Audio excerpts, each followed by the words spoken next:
So loan loss reserves must go up to cover the bad loans that are still there. They'll continue to write off loans, and the past due list will continue to grow and grow. And I'm seeing that at the hospital with our accounts receivable. Banks are seeing that.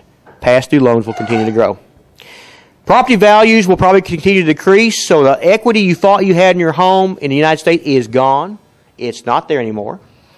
Ginnie Mae and Fannie Mae are already asking for more money. They lost lots of money last year. Tight credit, and if you don't have a 700 plus credit score, forget about it. You're not going to receive any kind of a loan. That, I think, is going to happen. More home foreclosures, business loans, car loans, personal loans will be defaulting. Higher percentage of credit cards will definitely be written off and will be defaulted. More regulation versus deregulation. Maybe nationalizing of some banks. That may happen to large national banks. And again, 2009 will see more failures than we did in 2008 in the banking industry. Now, Russia's stock market lost 72%. China's having trouble starting their own stimulus package right now. India is suffering. Brazil, Japan. It's a worldwide crisis. It's a worldwide crisis, there's no doubt. Now, here's some interesting things, too, that we kind of get toward the end here. The $787 billion economic stimulus program, we don't even know if it's going to work. We're already talking about more money. The TARP monies, $9.7 trillion of tax monies it may take to continue to bail out the banks. Hit some more important things here. Here's something interesting. I want to know a good definition of a depression or a recession. And I like this. A recession is when you lose your job. A depression is when I lose my job. And I kind of like that. You know, it's not the economic theory you usually hear, but I kind of like that. Now, let's talk about, are we in a depression or not? This is just some things that we see happening. We've had a lot of debt liquidations and distress selling. The money supply has contracted. It's just not there. A fall in the level of asset prices. Greater fall in businesses' net worth. Reduction in output. We're very pessimistic. And if you ask me how do I feel about the economy, I'd say I'm scared. I'm not confident. And remember, emotional reactions are an important part of our economy. I don't feel good about it. What would be the ceiling of the unemployment rate? What do I think it'll go to? We're at about 8% now in the United States, with 4 states in double digits. If it hits 10%, then I will be extremely scared. I think that's the last sign it would be a depression. If it hit nationwide 10%. What do you think has been for the last 10%. What do you think has been for the last 20 years that South America? I'm going to guess that in Latin America, unemployment has been, I'm clearly guessing, 20%? I'm guessing, I don't know. But unemployment is about 30%. Yeah. So it means that actually, I don't see it in the bankruptcy of the USA. I think it'll be interesting. If we hit 10%, though, unemployment, I will be concerned. Now, Michigan, Ohio, California, and I want to say it was Arizona, is now double digits. Arkansas is about 6.2%. Well, why Latin America handle with that 20% unemployment?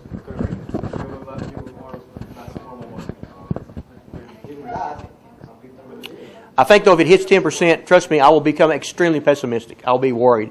We've seen hoarding of money. People are we're saving money now. That's good. That's good. We haven't saved money in the past. We are saving money now. Of course, we're not spending and helping the economy, but we are saving. Interest rates have fallen. Banks are not making loans. Weak dollar, increased trade deficit. These are some signs that I think are going beyond a recession and going toward that depression. The Dow has been below 7,000. It went up just below 7,000, above 7,000 a day. But it's been below that. Some people say it may hit 5,200. That's some predictions. Citibank, Bank of America did earn a profit. That's positive. But the crisis has erased trillions of dollars from retirement savings. Folks, my savings are basically in equities, and I have lost a lot of money. But I've lost a lot. But I'm not selling. If you don't sell, you don't lose. You haven't lost the money, so I'm holding where I'm at. I have a lot of international funds. So I'll see how it happens. But it's erased a lot of money, and I know people who were going to retire within 5 years will not retire in 5 years. It won't happen. It's scary. Now, let's talk about this, and we're going to kind of wind up. I said the granddaddy of the problem may be the state and local government bonds. And a few of us talked about that a little bit earlier. You know, local governments enjoyed a bull market in property and retail taxes. They had a lot of money coming in taxes. They issued a lot of bonds. California now needs $7 billion. Revenues are falling. They can't meet their bond obligations. I think the perfect storm may be coming together as states now default and cities default on their bond issues. Folks, we haven't even talked about that. You don't hear this in the news media much, but it's going to happen. Look at how many trillions of dollars that are out there in state and local municipality bonds. Our hospital has $12.5 million in bonds. As they start defaulting, folks, we haven't thought about that. Is there a place where you can see the total figures of all the financial?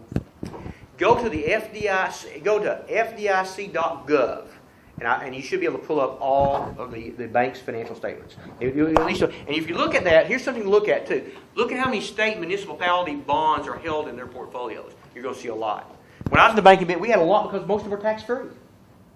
Now, that's something you don't hear in the news media, but as they start failing, folks, the problem really gets critical. And that will happen. That will happen. So I think that's something. Then my last thing is, who's going to bail out the Fed? Who's going to bail out us as the money's gone? I think that's kind of that last little thing there. That's kind of concludes what I want to talk about. Really, again, it's doom and gloom. It's not what I wish I could come here and tell you about. And it's not from an economic, theoretical standpoint. It's more from what's really happening. What's the bottom line? Why did banks get in trouble? Why are we in trouble in the United States? Yes, go ahead. I have two questions. Sure. One is the second part of the two things that you recommend for people to do, which is the very low credit card balances. Save some money. Have cash. Have cash. Okay, and the other question is, do you think our goal is to return to where we were before as a purely consumer society, or does that need to shift somehow? I think do our mentalities and our goals need to shift completely? I think they need to shift. I'm going to tell you what. I think in the United States, if we can get through this, we will be a better country. I'll tell you why. We were a country that lived on debt. Now, let me give you an example. When I grew up on a farm. My parents said you don't buy something if you don't have the money to pay for it. I'm serious. My dad never had a credit card. What do we do now when our kids in my classes graduate? What do? Well, they want a brand new home. They want a brand new car or cars. They want all the nice electronics in the house, and they borrow it all. I think we had gotten to the point, if I wanted, I'll just take my credit card and buy it. So I think we're going to start shifting, becoming more conservative, so we may come out of this a better country. I really think we will. How can we possibly be a better company? I mean, you're saying you shouldn't be taking more debt out. That's exactly what the Federal Reserve is doing. They're creating money from nothing, and they're creating more debt. And so it's like if they're doing it on such a bigger scale, and they're making $1 that they're putting into the stimulus package is really going to be leveraged 10 more times with another bank. They're throwing gasoline on a fire.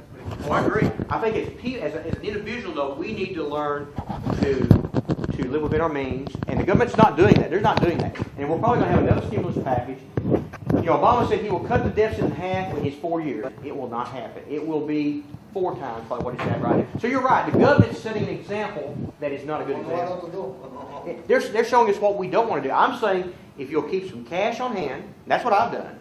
I've got some cash, and my credit card is zero, and I know it's in my pocket, so my wife and my daughters have not used it while I've been gone.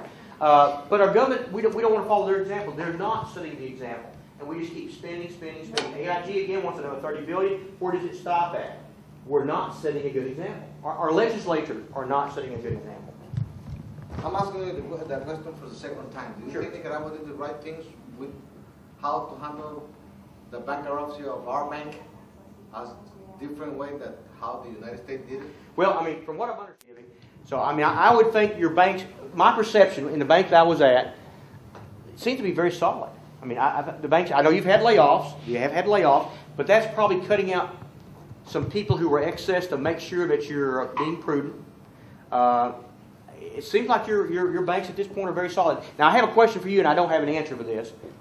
Do you have like a central regulatory agency like the comptroller of the currency? I know you do, but is that through the central bank, right? That's through your central bank, right? Apparently they've done it. No. Superintendencia de Bancos. Okay. Which is a separate regulator. Okay, just like in Guatemala, superintendent of banking through IBISTA, you have the same thing here, same process. So apparently they've done their job, because my impression is that the banks seem to be doing well so far. Not loaning a lot of money, but they seem to be at least somewhat profitable and solid. Is that a fairly reasonable evaluation? Yes, but what